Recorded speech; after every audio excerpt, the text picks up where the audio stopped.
그 다음은 20페이지의 영세입니다. 매입 영세. 그러면 매입 쪽은 수입까지가 과세거든요. 매입 쪽은 유형을 좀 배운 걸 다 써보면은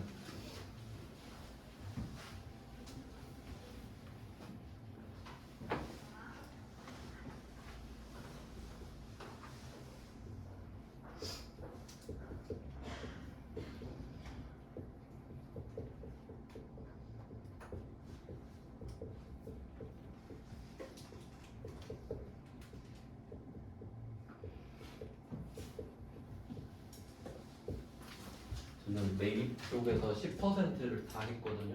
매입은 10%가 5배입니다. 매출은 4개고.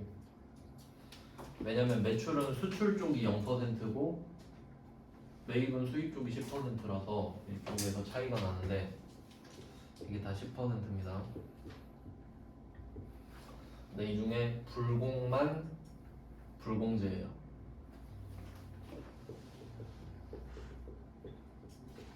그럼 다른 4개는 다 공제라는 소리죠. 기본적으로 부가가치세를 돌려받을 수 있을 때만 매입 매출 점표에 쓰는 게 맞거든요. 근데 불공은 아닌데도 쓰는 거죠. 그러니까 이 불공이 예외입니다. 못 돌려받는데도 굳이 써서 못 돌려받잖아요. 의미가 없는데. 이렇게 정리하시면 되고. 그래서 매입 쪽의 10%는 끝났어요. 그러니까 불공만 부가세 대급금이라는 개정 과목이 없겠죠. 나머지 공제는 다 부가세 대급금이 있을 거예요. 아까 말씀드린 대로. 그러니까 이 불공 유형은 답이 일반 점표에 쓰는 거랑 똑같은 겁니다. 일반 점표에 쓰는 건 부가세가 없는 걸 쓰는 거거든요. 그래서 그 일반 점표에 써야 되는 내용을 매입 매출 점표 불공 유형으로 쓴 것뿐. 분계는 똑같습니다. 그 다음에 영세를 보면은 영세 같은 경우는 매출 영세든 매입 영세든 쉽습니다. 영세율 세금 계산서가 나오면 되기 때문이죠. 그래서 주면 매출 영세고 받으면 매입 영세고 뭐 이 정도라서 이건 뭐 그렇게 특이사항이 없기 때문에 그냥 영세 옆에다가는 영세율 세금 계산서 수취 정도 적으면 될 것 같아요.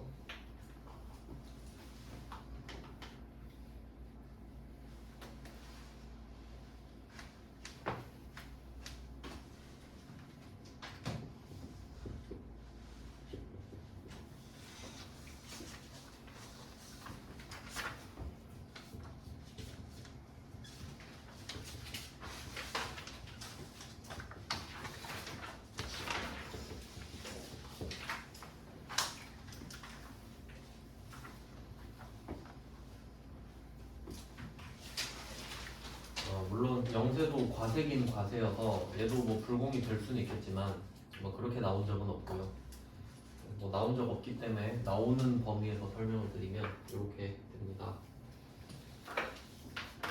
그래서 영세율 세금 계산서를 주면 매출 영세 12번이고 받으면 52번 매입 영세입니다. 이건 이렇게 하고 넘어갈게요. 이제 면세 남았습니다. 매입에서 영세는 딱 0%는 영세 하나밖에 없습니다. 이제 면세 3개 남았는데 보고 다시 일반 점표로 가겠습니다.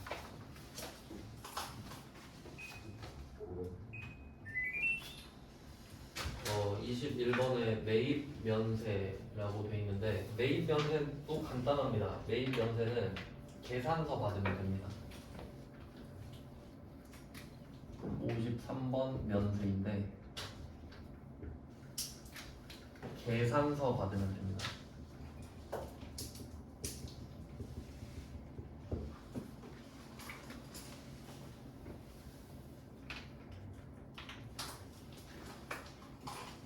네, 그러면 면세 지금 5문제 있는데 한번 볼게요.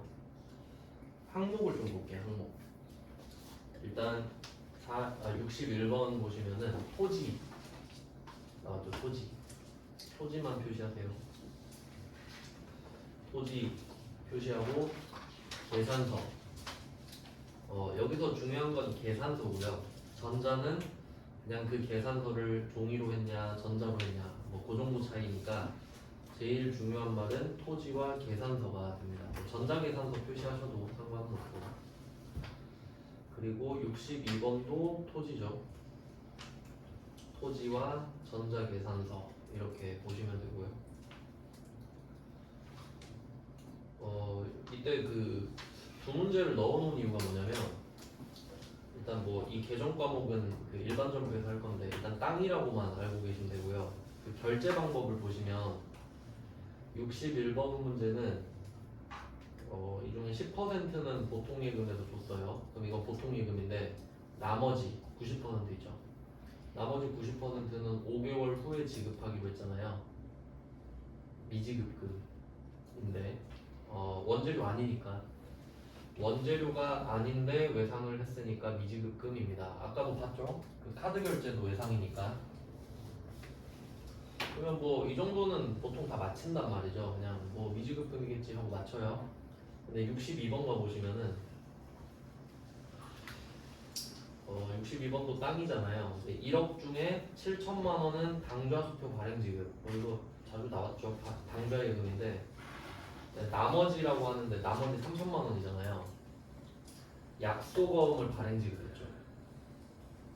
그럼 이거 보고 약소보험을 줬으니까 지급보험 이렇게 쓰고 틀리거든요. 미지급금이죠. 지급보험은 원재료일 때만 나옵니다. 일부러 지금 넣는 거예요 이거. 그러니까 61번은 잘 맞히거든요. 외상하면 미지급금 잘 맞히더라고요. 근데 어음 줬다는데 지급보험을 못 참지. 그래서 어음 주는 거 조심하세요. 원재료가 아닌데 지급어음이 나올 수는 없습니다. 뭐 그래서 두 개 넣었어요 일부러. 그러니까 세법 때문에 넣은 게 아니라 그 재무상의 그 계정 과목 때문에 넣은 거죠. 그다음에 63번. 63번은 교육입니다. 교육 서비스죠.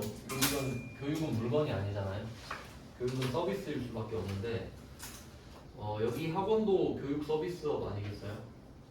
교육은 면세입니다. 그래서 61이랑 62에는 땅이 나왔잖아요. 땅이 면세고 63번의 교육도 면세예요. 참고로 알고 계세요. 그리고 계산서 받았잖아요. 전자계산서. 근데 이거를 왜 제가 찍어서 말씀을 드리냐면 면세 물건을 살 때 계산서를 받는 게 당연하긴 하잖아요. 근데 카드로 살 수도 있잖아. 그럼 신용카드 매출점표 주겠죠? 그럼 신용카드 매출점표 받았는데 면세인지 어떻게 할 거예요? 그럼 그냥 면세가 뭔지를 알아야죠. 그러니까 땅이랑 교육 지금 두 개 나온 거예요. 그러니까 교육을 여러분도 카드로 학원비 결제할 수 있잖아요. 그럼 그게 면세인지 어떻게 할 거냐고.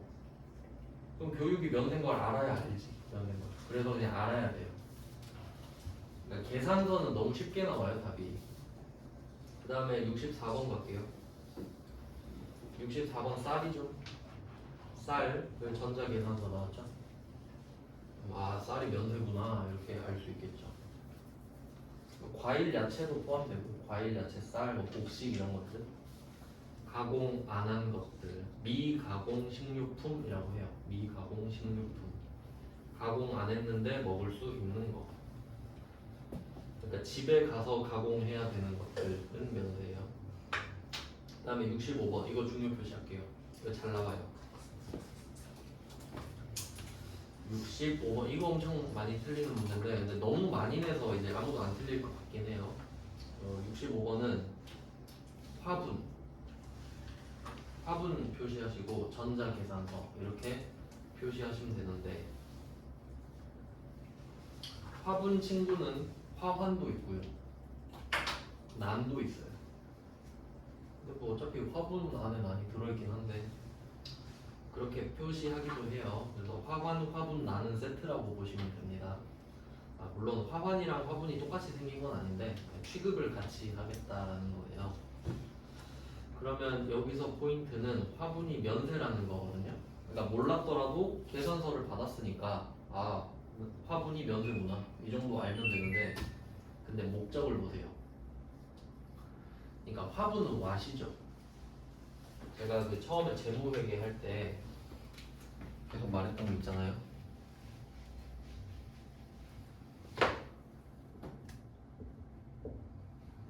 재무회계는 왓이 아니라 Y다. 회계는 통장 쪼개기라서 통장에 왜 이 돈을 넣는지를 적는 거겠죠. 그럼 Y거든요. 그럼 여기서 화분이 Y는 아니잖아요. 너 왜 샀어? 화분이요. 말이 안 되잖아요. 화분은 왓이죠. 근데 왓이 필요할 때도 있긴 있어요. 부가가치세요.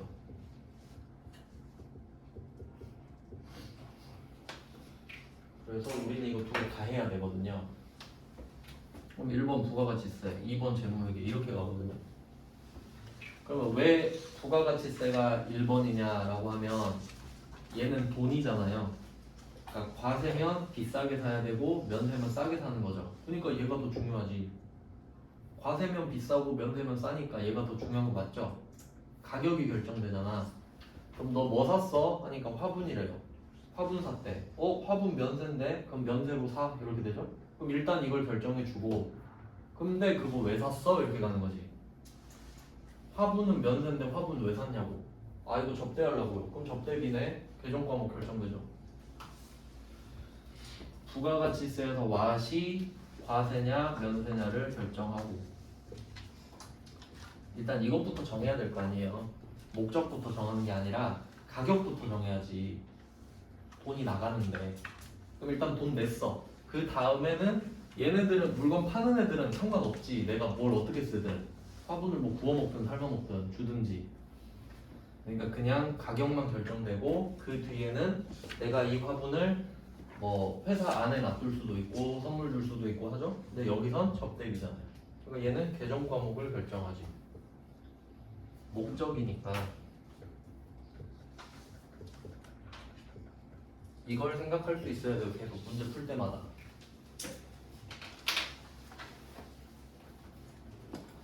그러니까 크게 보면 무엇이냐 과세 면세다. 그럼 그 뒤에 증빙이 또 붙는 거 아니에요. 과세 면세에 따라 증빙이 또 나눠지는 거니까. 그러니까 이렇게 이어지는 거예요. 그러면 이대로 해서 문제를 보면은 요거를 그 처음에 도식화한 거를 제가 그려드렸는데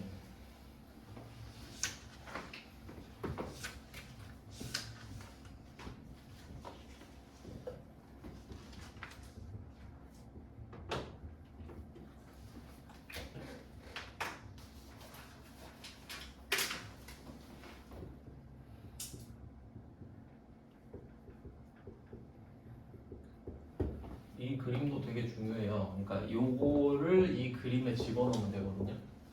결국 같은 거죠. 그러면 이 문제를 여기다 집어넣어 봅시다. 그럼 우리 물건 샀죠?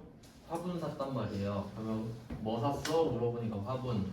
화분이 과세지 면세지? 근데 면세래. 그러면 물건 샀는데 면세죠? 그럼 이 말은 부가가치세 안 냈단 소리죠. 그럼 이 뒤에 후속 조치는 없어요. 안 냈으니까 안 돌려받아도 돼. 그럼 끝났죠 면세는. 여기서 끝이란 말이에요. 근데 사람들이 암기로 공부를 하는 사람들은 접대에 꽂혀 있어. 접대 2번이잖아요. 근데 이걸 1번으로 생각하는 거지. 이거 접대인데? 접대는 불공인데 이렇게 외운 거예요. 접대는 불공인데 이렇게 외울 수 있죠. 그래서 54번 불공을 찍는 거예요 여기서. 논리가 아예 없죠. 그럼 틀려야죠. 그건 그렇게 생각하는 사람은 솔직히 쓸 수가 없어요 실무에서. 그럼 이대로 넣어볼게요. 처음에 뭐 샀냐? 화분 면세다. 끝. 그럼 얘 면세네? 그럼 매입 면세 계산서 받았으니까. 그러니까 계산서 받으면 무조건 면세입니다. 맞죠? 그러니까 제가 밑에 딱 토를 하나도 안 달았잖아요.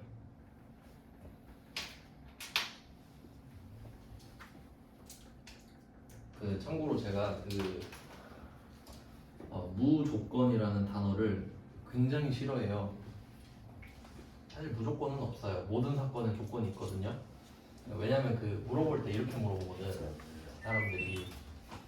그러니까 좀 뭔가 확답을 얻고 싶나 봐 항상. 접되면 무조건 불공인가요? 이렇게 물어봐 나한테 항상. 아니죠? 근데 내가 그 상황을 다 말할 수는 없잖아요. 그래서 이 무조건으로 퉁치려는 게 싫어서. 근데 제가 강조할 때 씁니다. 계산서 받으면 무조건 면세예요 하면은 아 그건 진짜구나. 그냥 계산서 받으면 면세구나. 그 뒤에 아무것도 없구나 라고 생각하시면 돼요. 제가 좀 약간 꼼꼼한 편이어가지고 아까 매입 카고 왔을 때 5개 쓰는 거 보셨죠? 왜냐면 거기서 빠져나가게 하고 싶지 않으니까. 근데 계산서는 딱 하나 썼잖아요. 계산서 받으면 면세다. 그럼 응용을 해볼게요. 65번 문제에서 그러니까 접대는 여기서 의미가 없어지죠. 그러니까 접대가 불공제 사유인 거지 불공은 아닌 거잖아요. 근데 불공제 사유는 과세일 때만 의미가 있는 거죠. 그러니까 얘는 상관이 전혀 없는 거라고요. 그러면 이때 이거를 계산서를 발급받았다가 아니라 카드 전표 발급받았다 이렇게 바꿔볼까요? 카드 전표를 발급받았을 수도 있지. 그러면 만약에 우리가 화분이 면세인 걸 몰랐어요. 근데 계산서 받으면 알죠. 아 화분이 면세구나. 그 순간에 알 수 있죠. 근데 카드 전표 받으면 카드 전표 받아도 알 수는 있어요.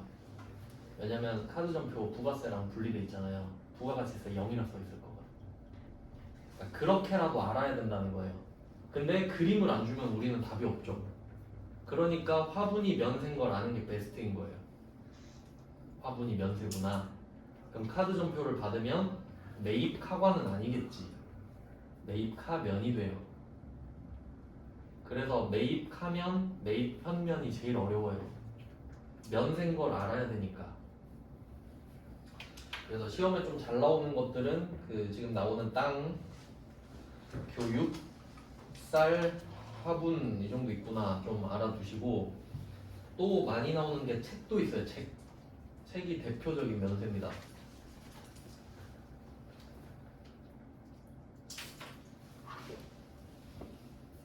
그리고 또 약간 야매로 하나 알려드릴게요. 이건 참고하시면 되는데 그러니까 그 야매를 막아놓은 게 65번인데요. 그 61, 62, 63, 64 네 문제 있죠. 이거 다 면세잖아요. 금액 보시면은 숫자 금액 뒤에 아무 말도 없어요. 61번 1억 2천만 원 끝이죠. 근데 뭐 1억 2천이 1억 2천 아니냐 할 수 있는데 일단 4개 다 그냥 금액 쓰고 끝났죠? 딴 걸 한번 봅시다.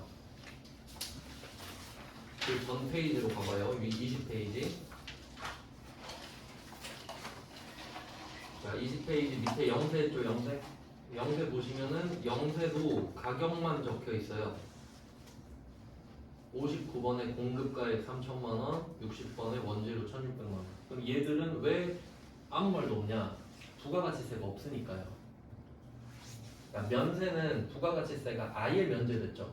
그럼 이야기를 하면 안 돼. 근데 굳이 부가가치세 면제되었으면 할 필요는 없잖아요. 그냥 말 안 하면 되지. 그리고 영세는 사실 부가가치세가 없는 게 아닙니다. 영원이 있는 거죠. 근데 굳이 부가가치세 영원 이렇게 쓸 필요도 없잖아요. 그러니까 영세랑 면세는 없는 거야. 말을 안 해. 그러면 또 고민이 될 수 있겠죠. 아니 그럼 영세랑 면세는 어떻게 구분하나요? 우리 다 배웠죠? 영세 구분하는 거. 수출 아니면 영세율 세금 계산서 있잖아요. 그럼 그건 영세지.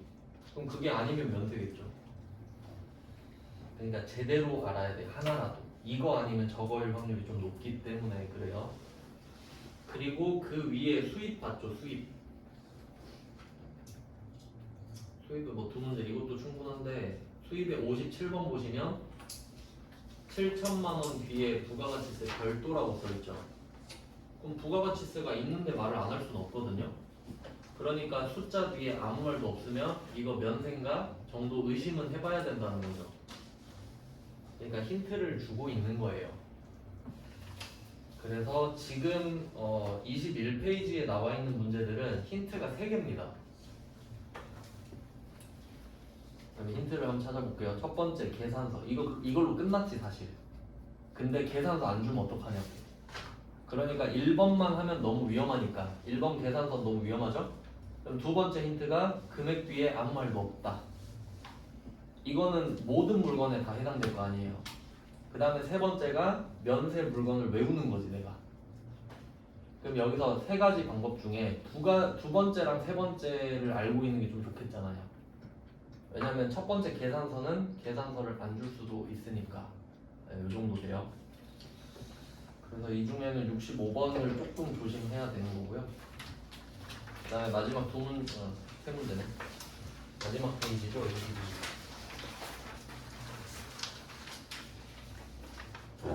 이거 카면, 현면은 다 중요 표시해 놓을게요. 카면, 현면은 항상 의심하고 조심하고 해야 돼요. 자, 그럼 한번 보겠습니다. 66번. 66번은 화환이죠. 첫 번째 화환. 면세죠. 알면 제일 좋잖아요. 화환 면세네? 그럼 끝났잖아. 그럼 면세네. 근데 내가 화환이 면세인지 몰랐어요. 근데 5만원 뒤에 아무 말도 없네? 면세인가? 이 정도도 괜찮지. 두 개 힌트 나갔죠? 여기선 이게 끝이에요. 근데 그림이 있잖아요. 네, 그림의 세 번째 힌트도 있긴 해요. 그림 보면은 세금 자리 있죠, 세금. 택시즈라고 써있죠. 세금에 비어있죠. 면세인 거예요. 그러니까 이 문제도 힌트가 3개긴 3개네. 그래서 그 세금의 빈칸을 색칠해 놓으셔야 돼요. 자리가 있는데 비었으니까 면세겠지. 물론 영세일 수도 있지만 카 0은 나온 적이 없어요. 카드 영세는 안 나왔으니까 그것까지는 고민하실 필요 없습니다. 자, 이렇게 정리가 되는 겁니다. 그래서 카면이에요. 매입 카면. 그리고 또 이 화환의 목적. 화환은 사실 그 접대 목적이 제일 크잖아요. 근데 보니까 역시 접대 맞죠? 근데 상관없죠. 면세니까. 그래서 조금 외우실 때 이렇게 생각을 해봐요. 접대가 불공제 사유랬잖아요. 그럼 접대하면 부가세 못 돌려받는 거지. 근데 면세는 상관없잖아요. 그럼 접대는 면세로 해야겠구나. 그래서 사람들이 화환을 접대하는구나 이 정도로 생각을 하면 되겠죠.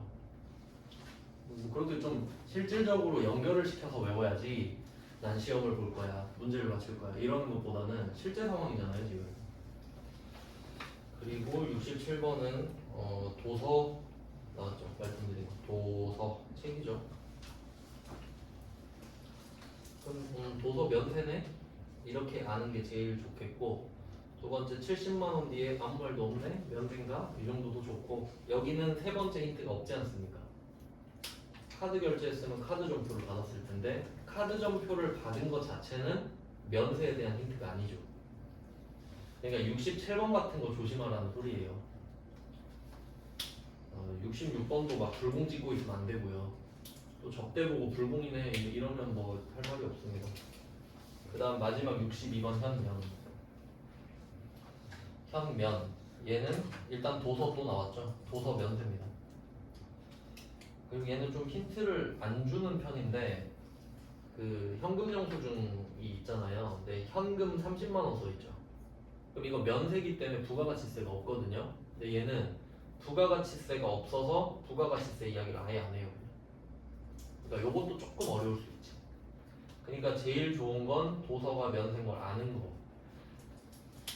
거가 되고, 그리고 목적 자체도 교육이고 뭐 그런데 요건 사실 개정 과목에 좀 논란이 있을 수 있는데 지금은 그 답을 적진 않으니까 그냥 부가가치세 살짝 한번 초벌로 돌렸습니다.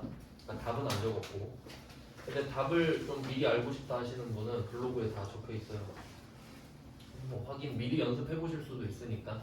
근데 지금은 그 솔직히 답보다는 이 답이 왜 나오는지 그 메커니즘이 더 중요하거든요. 그래서 그걸 한번 설명드린 거고, 입력할 때 한 번씩 더 할 겁니다. 설명은. 그래서 뭐 먼저 보실 분은 보시면 되겠고, 그리고 지금 제가 올리고 있는 게 시즌 2로 올리고 있거든요. 근데 시즌 1은 그 이걸 이미 올라가 있잖아요. 그걸 뭐 먼저 보셔도 그럼 이제 다시 일반 점표로 갈 거예요. 네임 매출 점표는 그냥 갖고 계시고, 일단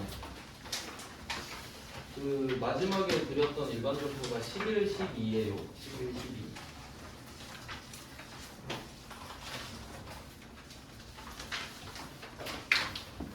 어, 11페이지까지 했었잖아요. 유동자산이 끝난 상태로 유동자산에서 끝냈는데 생각해보니까 유동자산, 비유동자산까지 하고 부가세를 가는 게 나을 것 같아요. 죄송해요. 그래서 다시 왔잖아요. 그래서 제가 그 새로 개강을 할 때마다 앞에 거랑 계속 좀 바꿔보거든요. 최적화 시키려고. 네, 여러분이 마루타거든요. 근데 순서만 바뀐 거라 상관은 없어요. 앞에 영상 다 찍어놨으니까. 그럼 이제 12페이지 가서 투자자산으로 가보겠습니다. 이거 좀 간단한 주제 좀만 할게요.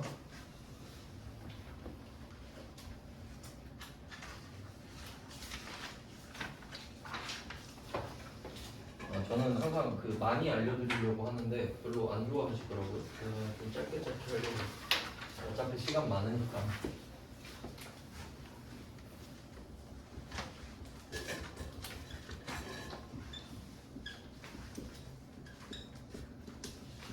그러면 부가가치세는 약간 찍먹만 하고 다시 돌아왔어요. 유동자산에서 당좌자산 배웠고 재고자산도 배웠어요. 그 다음 이제 비유동자산 차례예요. 이제 얘네들은 현금화가 오래 걸리는 애들입니다. 그럼 비유동자산에서는 4개가 있어요.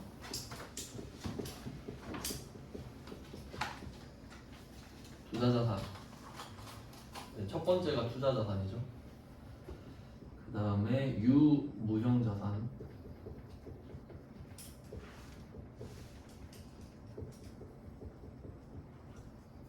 그다음 마지막이 기타 비유동 자산인데 일단 이건 좀 자주 보면서 익숙해지셔야 되고요. 투자자산 할게요. 좀만 하고 끝내겠습니다.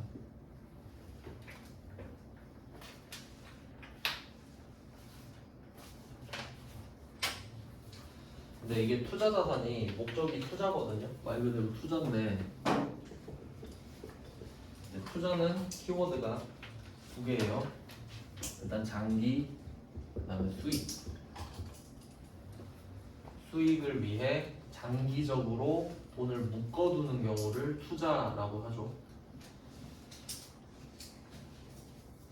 근데 우리는 제조회사예요. 제조업인데 제조회사가 반드시 투자를 해야 되는 건 아니다 라고 말씀을 드렸고, 여기서 말하는 투자는 뭐 예를 들어서 삼성전자가 반도체 기계에 투자를 했다 이런 투자가 아니죠. 비트코인을 했다 뭐 그런 주식을 샀다 이런 느낌인 거예요. 근데 이거 별로 중요하지 않죠. 안 해도 되니까. 그래서 별로 중요한 주제는 아니에요. 가벼운 주제라고 보시면 돼요. 그래서 뭐 목적들이 다 있잖아요. 재고자산은 판매였고 유무형자산은 사용인데, 그러면 실제로 중요한 걸 생각해 볼게요. 뭐가 중요한지 생각을 해볼게요. 우리 제조업인데 삼성전자 생각해봐요. 삼성전자가 돈 벌려면 갤럭시 팔아야 되죠.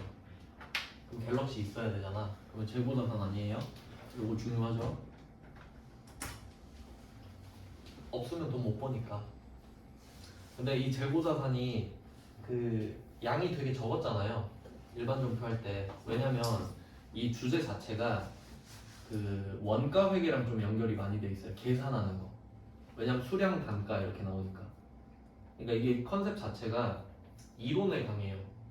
이론에. 근데 우리는 실무 시험이잖아요. 그러니까 내용을 따갖고 입력하는 거 위주잖아요. 그러니까 거기에 낼 만한 주제는 아닌 거지 재고자산이. 그래서 별로 없는 거예요 지금은. 근데 이론 넘어가면 개 두꺼워요 진짜. 근데 뭐 다행이지 일단은 양이 별로 없습니다. 그러니까 중요한데 우리 시험에 적합한 주제가 아니라는 거지. 그 다음에 밑에 내려가면 투자는 꼭 할 필요 없다 그랬고, 그러면 유형자산 생각해 볼게요.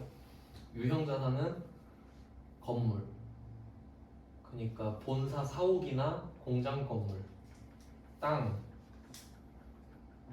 그런 것들이 있죠. 뭐 자동차 이런 것들. 그러면 이거 필요하죠 유형자산. 삼성전자 뭐 그 반도체 만드는 기계 같은 것들. 그러니까 치킨집으로 치면은 그 튀김기 없으면 안 되잖아요. 그러니까 이 유형자산이랑 재고자산이 투톱인 거죠. 얘로 얘를 만드니까 유형자산으로 재고자산을 만든단 말이에요. 그러니까 얘 두 개가 중요하겠지. 그러니까 하나씩 중요한 거 생각해 놓으시고 나머지는 좀 힘 빼고 봐도 되죠.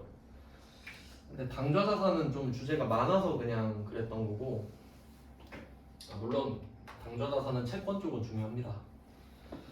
이 정도로 대충 정리를 해놓고, 지금 투자자산인데 계정 과목 위주로만 설명하고 끊을게요. 투자자산인데 일단 그 58, 59, 60 이렇게 세 개 묶어가지고 유가증권이라고 해놓죠. 유가증권 앞에서 배웠는데, 유가증권 앞에서 세 개 배웠어요. 세 개. 단기 매매증권,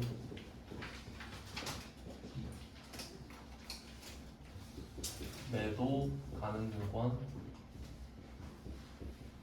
그 다음에 만기 보유증권, 이렇게 세 개가 있다고 배웠어요. 그러면 이 세 개가 다 유가증권인데 목적에 따라 이름을 세 개로 나누는 거예요. 그러면 얘네들이 다 자산이니까 유동에 들어가는지 비유동에 들어가는지를 찾아볼게요. 단기 매매증권. 단기는 짧은 기간이죠. 그냥 짧은 기간. 그래서 얘는 의도가 단기잖아요. 그러니까 나 단타 치고 빨리 끝내야지 이건데, 만약에 제 친구처럼 비트코인 7,000에 샀다가 2,000에 물렸어요. 근데 나는 빨리 팔고 싶었지만 지금 물려갖고 못 팔 수도 있죠. 그러다가 5년 갖고 있을 수도 있죠. 하지만 마음만은 단기 아닙니까? 그래도 단기 매매증권. 그러니까 어쩔 수 없이 오래 갖고 있는 거는 상관없는 거야. 의도가 더 중요하거든요. 그래서 단기 매매증권은 유동 자산이에요. 그냥 유동 자산이에요. 비유동은 절대 될 수가 없어요. 오래 갖고 있다고 해도 유동이에요. 그 다음에 매도 가능 증권은 단기 매매 증권에서 탈락한 애들이 매도 가능 증권이 될 확률이 높았죠. 그러니까 단기 매매 증권 되려면, 이제 기억 안 나면 영상 보셔야 돼요. 앞에 거. 그 시장성이 있다, 단기 매매 목적이다, 이 두 개였잖아요. 근데 이 두 개가 동시에 충족돼야 단기 매매 증권인데, 둘 중에 하나라도 빠그러지면 매도 가능 증권이 되죠. 근데 거기서 뭐가 빠그러지느냐에 따라서 유동 비유동이 다 된단 말이에요. 왜냐면 단기 매매 목적은 그대로 있는데 상장 폐지됐어. 그럼 시장성이 사라지죠. 그럼 걔는 단기 매매 목적인데 매도인 거잖아요. 그럼 유동인 매도인 거야. 맞죠? 의도는 있잖아. 상장 폐지돼서 시장성만 없어진 거지. 반대로 두 번째는 시장성은 계속 있거든요. 근데 내가 이걸로 단타를 치고 싶었어. 근데 생각해보니까 좀 장기전 가도 될 것 같은데 의도가 바뀌어버린 거지. 그럼 걔는 비유동인 매도가 되는 거죠. 그러니까 매도는 유동도 되고 비유동도 될 거 아니에요. 상황에 따라. 그 정도는 알아야 돼요. 그럼 두 개가 있으면 좀 우린 불안하죠. 그러니까 실제로 프로그램에서 매도 가능 증권을 치면 이름이 매도 가능 증권, 매도 가능 증권 두 개인데 번호가 달라요. 그럼 번호가 두 개면 위에 건 작고 아래 건 크겠죠. 그러면 작은 게 유동, 큰 게 비유, 이렇게만 외우면 돼. 저도 숫자는 몰라요. 그래서 유동 자산은 숫자 작은 거 하나만 외우시면 돼요. 작은 게 유동이다, 큰 게 비유동이다. 그럼 두 개가 있으면 둘 다 나와야 되는데 별말 없으면 비유동이에요. 별말 없으면 기본값이 비유동. 그러니까 디폴트가 있잖아요. 말 안 하면 비유동으로 봅니다. 그래서 비유동에서 배우는 애들도 있는 거예요. 그러니까 앞에서는 단기 매매 증권밖에 안 했잖아요. 그러니까 이제 이 뒤에 두 개를 배운다는 소리거든요. 그 다음에 만기 보유 증권 볼게요. 만기는 끝까지라는 뜻이에요. 끝까지. 근데 그 끝이 1년일 수도 있고 2년일 수도 있고 3년일 수도 있지.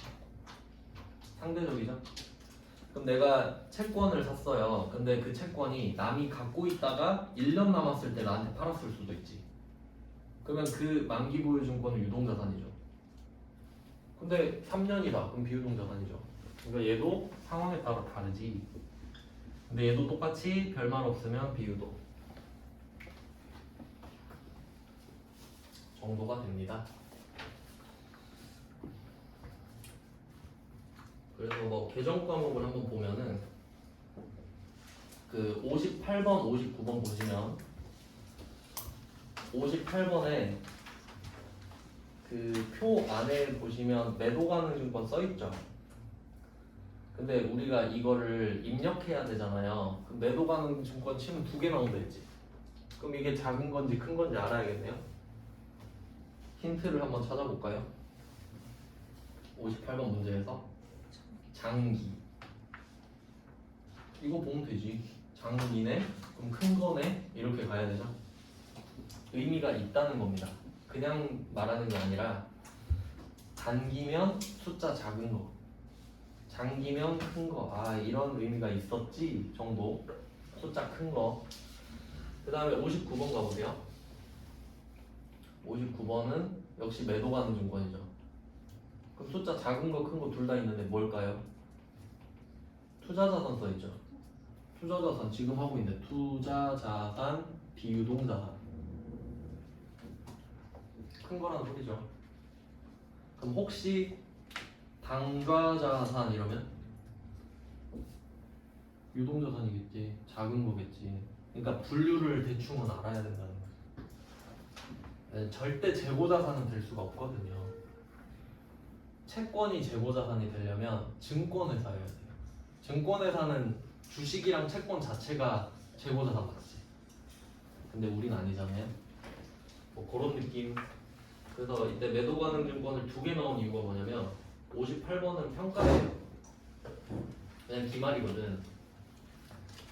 뭐 평가하겠죠 얘도. 그 다음에 59번은 처분했다 그러죠. 이거 겁나 어렵거든요. 뭐 그냥 분류만 해놓을게요. 그러면 매도 가능 증권은 평가랑 처분 때문에 2문제 넣은 겁니다. 그 다음에 60번 여기까지만 하고 끝낼게요. 이거 설명하고 끝입니다. 60번 얘는 채권이라고 돼 있죠. 네, 만기까지 보유할 목적이라 돼 있지. 그래서 얘는 만기 보유 증권이에요. 만기까지 보유한대잖아요. 그러니까 얘는 계정 과목 찾아라 이거지. 그러면 만기까지 보유를 할 거면 만기가 언젠지를 알아야 되는데 21년 5월 31일 뭐 이미 지났지만 이때 당시가 19년이었거든요. 그럼 19년에 이 문제를 낸 거야. 그럼 19년 기준으로 내년이 2020년이죠. 그럼 2020년까지 만기가 오면 유동일 거 아니에요. 근데 21년이면 비유동이지. 숫자 큰 거 써라 이 말이죠. 이런 디테일이 있어요. 네, 이렇게 됐어요. 그러면 60번 이 만기 보유 증권은 그 취득이잖아요. 근데 얘로 끝이거든요. 왜냐면 얘는 만기까지 끝까지 갖고 있다가 이거 원금 이자 다 받을 거란 말이에요. 그러니까 평가를 안 해요. 안 궁금하거든. 시세가 바뀌어도 얘는 상관이 없죠. 난 끝까지 갈 거니까. 그래서 평가를 안 하기 때문에 평가 없고 처분도 안 하겠지. 끝까지 가야 되니까. 그래서 없는 거예요. 뭐 그 정도까지 이해하시면 제일 좋고요. 그리고 그 매도 가능 증권 취득이 없는 이유는 제가 단기 매매 증권 할 때 한 글자 바꾸면 매도 가능 증권 취득이 된다 말씀드렸죠. 그래서 안 넣은 거예요.